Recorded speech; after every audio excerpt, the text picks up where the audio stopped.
నమస్తే, welcome to Leo. మనతో ఉన్నారు సీనియర్ జర్నలిస్ట్ కనకదుర్గ వడ్లమాని గారు. మేడం నమస్తే. నమస్తే అండి. పవన్ కళ్యాణ్ చేసినటువంటి ఒక వ్యాఖ్యలు ఏదైతే ఉన్నాయో జగన్ వెన్నులో వణుకు పుట్టించిందని చెప్పుకోవాలి. అయితే కూటమి అనేది దాదాపు ఇంకా 15 ఏళ్ల పాటు మేము ఉంటామని చెప్తూనే ఏదైతే జనసేనకు సంబంధించినటువంటి ఒక నేతలకు కూడా ఇదే విధంగా మీరు మలుచుకోండి అని చెప్పడం చూసాం. అయితే ఇక్కడెక్కడో స్వీట్గా జగన్మోహన్ రెడ్డికి వార్నింగ్ ఇచ్చినట్టు కనిపించింది. వాస్తవానికి 15 ఏళ్ల పాటు మేము కలిసే ఉంటామంటే కూటమి ఇప్పుడు దాదాపు 164 సీట్లు గెలుచుకుంది. అంటే ఇదే ప్రపంచం అనేది ఇంకా 3 సార్లు ఉంటుంది అన్నప్పుడు జగన్కి ఈ వార్నింగ్ ఎలా తీసుకుంటున్నాడు ఏంటి అంటే ఏం చెప్తారు? అది స్వీట్ వార్నింగ్ ఎందుకు, హాట్ వార్నింగే. మీరు స్వీట్గా అనుకోకర్లా, అక్కడ ఆల్రెడీ హార్ట్ పుట్టింది ఎక్కడ ప్యాలెస్లో. కాబట్టి సేనతో సేనాని అనే కార్యక్రమం నడుస్తోంది. అంటే ఆయన తన కార్యకర్తలు అనాలో తన సేన అనాలో, అంటే పవన్ కళ్యాణ్ ఫ్యాన్స్ అనాలో, మొత్తం వాళ్ళందరితోటి ఇటు పార్టీకి సంబంధించిన వాళ్ళు కావచ్చు, అటు సినిమా ఫ్యాన్స్ కావచ్చు, అందరూ ఆయనకు సేనే కదా. సో వాళ్ళతో ఆయన కలిశారు. కలిసి మాట్లాడిన సందర్భంలో ఈ మాట అన్నారు, మరొక 15 ఏళ్ళు మనమే ఉంటాం, మన కూటమి ప్రభుత్వం వస్తుంది, చంద్రబాబు నాయుడు గారే ముఖ్యమంత్రి అని క్లియర్గా చెప్పాడు ఆయన. అంటే ఎటువంటి జంకు గొంకు లేదు, నిస్సంకోచంగా అది జగన్మోహన్ రెడ్డికి ఇచ్చిన వార్నింగ్, నిర్భయంగా ఇచ్చిన వార్నింగ్.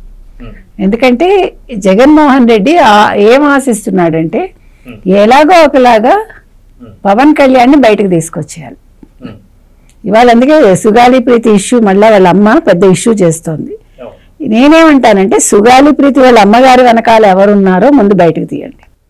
ఎందుకంటే ఒక పవన్ కళ్యాణ్ ఆ రోజు కలగజేసుకోవటం వల్ల, పవన్ కళ్యాణ్ అండగా నిలవడం వల్ల ఇవాళ సుగాలి ప్రీతి కుటుంబానికి, అన్ఫార్చునేట్లీ అమ్మాయి పాపం చనిపోయారు, అదేం చేయలేము మనం, కానీ వాళ్ళ అమ్మగారికి నాన్నగారికి 5 ఎకరాల భూమి వచ్చింది, ఇంటి స్థలం వచ్చింది, వాళ్ళ నాన్నగారికి ఒక ఉద్యోగం వచ్చింది రెవెన్యూ శాఖలో, ఆర్థికంగా వాళ్ళు బాగున్నారు.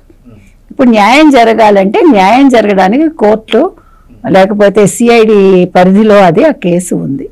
అయితే ఇక్కడ పవన్ కళ్యాణ్ గారు కూడా చాలా మనసు నొచ్చుకొని ఆయన ఈరోజు ఆ విషయం చాలా క్లారిటీ కూడా మాట్లాడారు.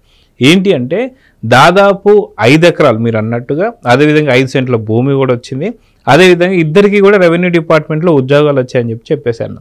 అయితే ఇప్పుడు సుగాలి ప్రీతి వాళ్ళ అమ్మ ఏదైతే వైసీపీకి సంబంధించిన సపోర్ట్ తీసుకొని ఏదైతే మాట్లాడుతున్నారో, నిజంగా ఇప్పుడు ఉన్నటువంటి అంటే ఇవన్నీ ఎలా వచ్చాయి అంటే ఖచ్చితంగా ఆ బెనిఫిట్స్ అన్ని కూడా 2 లక్షల మందితోని పవన్ కళ్యాణ్ గారు ఆ రోజు చేసిన నిరసనకి ఆ రోజు ఇచ్చినటువంటి ఒక ఎస్సీ ఎస్టీకి సంబంధించినటువంటి ఒక బెనిఫిట్స్ అని చూడవచ్చు. ఈ బెనిఫిట్స్ ఏదైతే ఉన్నాయో వాటిని అనుభవిస్తూ నాకు ఇంకా జరగలేదు అని చెప్పేసి అన్నప్పుడు కొంతమంది ఏపీ ప్రజలు ఏమంటున్నారంటే అవన్నీ వెనక్కి తిరిగి ఇచ్చేసేయండి, మీకు వచ్చిన జీతభత్యాలు కూడా ఏవైతే అవన్నీ కూడా తిరిగి ఇచ్చేసి మీరు ఇప్పుడు ఏదైతే పార్టీతో సపోర్ట్ తీసుకుంటున్నారో అప్పుడు మళ్ళీ మీరు నిరసన చేయనండి.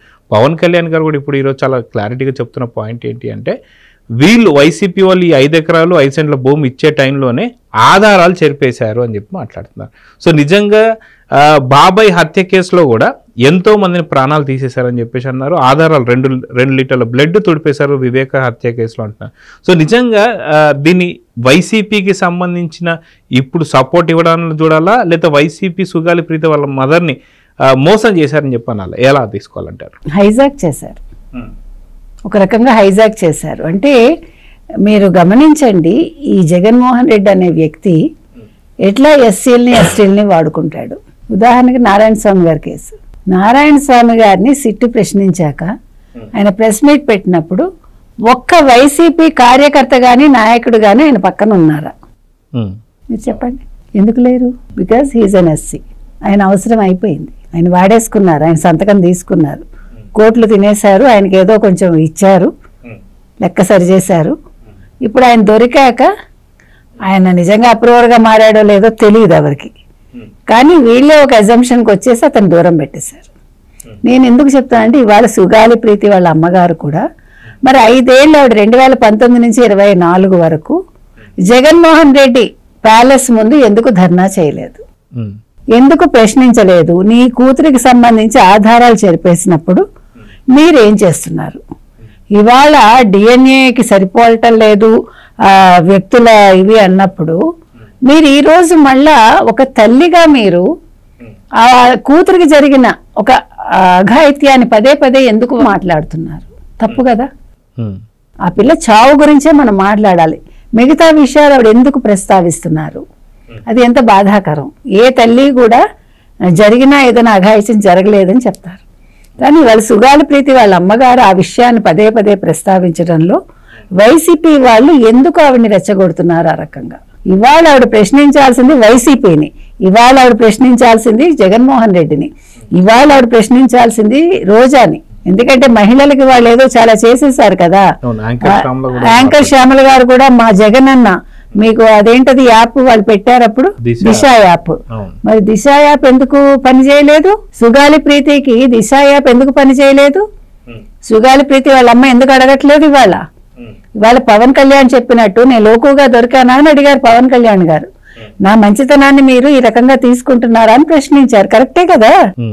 ఆయన హృదయం ద్రవించి మీకోసం వెంట ఉండి మీకోసం ఇంత చేసి ఇవాళ మీరు జగన్మోహన్ రెడ్డిని అడ్డు పెట్టుకుని ఆయన ఉచ్చులో పడి సుగాలి ప్రీతి వాళ్ళ అమ్మగారు ఈ రోజు మళ్ళా పవన్ కళ్యాణ్ ప్రశ్నించటం ఏంటి, నిలదీయటం ఏంటి? అసలు మీరు నిలదీయాల్సింది జగన్మోహన్ రెడ్డిని. సిఐడి పరిధిలో ఉంది కేసు, ఇందులో ఎవడు ఏం చేయగలిగింది లేదు. ఇంకో మాట మీరు అన్నట్టుగా ఇవాళ ఓకే మీకు అసలు ఏమీ జరగలేదు పవన్ కళ్యాణ్ గారి వల్ల, 5 ఎకరాలు వెనక్కి ఇచ్చేయండి, 5 సెంట్లు వెనక్కి ఇచ్చేయండి, మీ ఉద్యోగాలు రిజైన్ చేసేయండి, ఇంతకాలం తిన డబ్బులు వెనక్కి ఇచ్చేయండి, అప్పుడు మీరు వెళ్ళి జగన్మోహన్ రెడ్డితో కలిసి పోరాటం చేయండి. సరే, ఇంకా ఆ విషయం పక్కకు పెడితే ఇది ఎందుకు ప్రస్తావించామంటే ఈ సేనతో సేన అనేది జరుగుతున్నప్పుడు ఆవిడ ఈ ఇష్యూని తెర మీదకి తీసుకొచ్చి కావాలని ఆయన పేరు బదనాం చేస్తున్నారు కాబట్టి మనం ఇక్కడ ప్రస్తావించాం. ఇకపోతే ఇక్కడ ఇంకొక వ్యూహం కూడా కనిపిస్తుంది మేడం జగన్మోహన్ రెడ్డిది. ఇప్పటిదాకా సుగాలి ప్రీతి వాళ్ళ మదర్ గట్టిగా ఆందోళన చేసినటువంటి తరుణం మనం చూడాలి. ఈ 14 నెలల్లో కూడా పెద్దగా కనిపించింది. కానీ ఈరోజు సేనతో సేన అని అన్నప్పుడే సుగాలి ప్రీతి వాళ్ళ మదర్ ప్రెస్ మీట్ పెట్టడం జరిగింది. అంటే జగన్మోహన్ రెడ్డి కావాలని ఇలాంటి టైంలో ప్రెస్ మీట్ పెట్టిస్తే సేనతో సేన అనేది ఏదైతే ఉందో ప్రోగ్రామ్ దాన్ని ఫ్లాప్ చేయాలనేటువంటి ఆలోచన అని చెప్పి అనుకోవచ్చు అంటారా? ఒకటి ఫ్లాప్ చేయడం, 2 దాని నుంచి దృష్టిని డైవర్ట్ చేయడం ప్రజల్లో. ఇప్పుడు పవన్ కళ్యాణ్ సేనతోటి ఏం మాట్లాడారు, పవన్ కళ్యాణ్కి ఇంత బలగం ఉందా, పవన్ కళ్యాణ్ మాట ప్రజలు ఇంత వింటారా అనే దాని నుంచి వాళ్ళ దృష్టిని మరల్చడానికి ఇదొక ఎత్తుగడ. ఇవాళ సుగాలి ప్రీతి ఇన్సిడెంట్ తీసుకురావటానికి అసలు ఏ రకంగా సంబంధం ఉంది? ఆల్రెడీ వాళ్ళకు ఒక న్యాయం జరిగిపోయింది. 100%లో ఒక 75% న్యాయం ఆర్థికంగా జరిగిపోయింది. 25% సిఐడి అధీనంలో ఉంది. సిబిఐ ఎప్పుడైతే మార్చి 12న మా దగ్గర వనరులు లేవు, ఈ కేసు మేము ముందుకి తీసుకెళ్లలేము అన్నారో అప్పుడు సిఐడి చేతికి వచ్చింది. డిఎన్ఏకి సరిపోలేదు ఆ నిందితులది. సో ఇప్పుడు ఆవిడ వెళ్ళి గొడవ చేయాల్సింది వైసీపీ వాళ్ళని.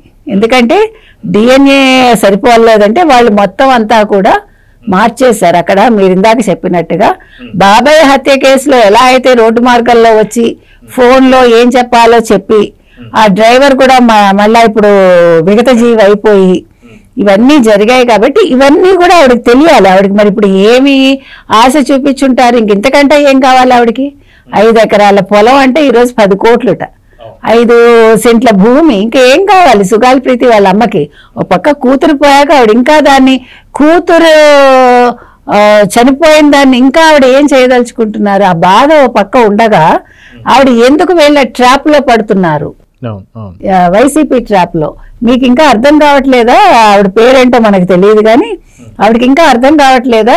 ఈ జగన్మోహన్ రెడ్డి ఎస్సీ ఎస్టీలని ముంచి వాళ్ళని వాడుకుని ఆయన బెనిఫిట్ పొంది వాళ్ళని తీసుకెళ్లి రోడ్డు మీద ఇలా విసిరేస్తాడు. ఇంకా ఆవిడకి అర్థం కాకపోతే ఆవిడకి త్వరలో తెలుస్తుంది, కంగారు లేదు. కానీ పవన్ కళ్యాణ్ని మాత్రం ప్రశ్నించే హక్కు ఆవిడకి లేదండి. అది మాత్రం క్లియర్ కట్ గా చెప్తున్నాము. రెండోది, జగన్మోహన్ రెడ్డికి ఇంకా సిగ్గు బుద్ధి రాలేదంటే, ఎందుకంటే ఓ పక్క నారాయణ స్వామి అప్రూవర్ గా మారారని తెలుస్తోంది. ఈ మద్యం కుంభకోణం ఏదైతే ఉందో అది చివరాఖరికి వచ్చింది. ఇప్పుడు 9వ తారీఖున ఎప్పుడో ఫైనల్ ఛార్జ్ షీట్ వేస్తున్నారు, సిట్ వాళ్ళు సమర్పిస్తారు. అప్పుడు క్లియర్ కట్గా జగన్మోహన్ రెడ్డి పూర్తిగా అందులో ఇన్వాల్వ్ అయినట్టు వాళ్ళు చెప్పదలుచుకున్నారు. అది చూసుకోకుండా ఎందుకు ఈ రకంగా ఇంకా వంకర ఆలోచనలు, ఇంకా వంకర బుద్ధి, ఇంకా పవన్ కళ్యాణ్ ఏదో చేయాలి.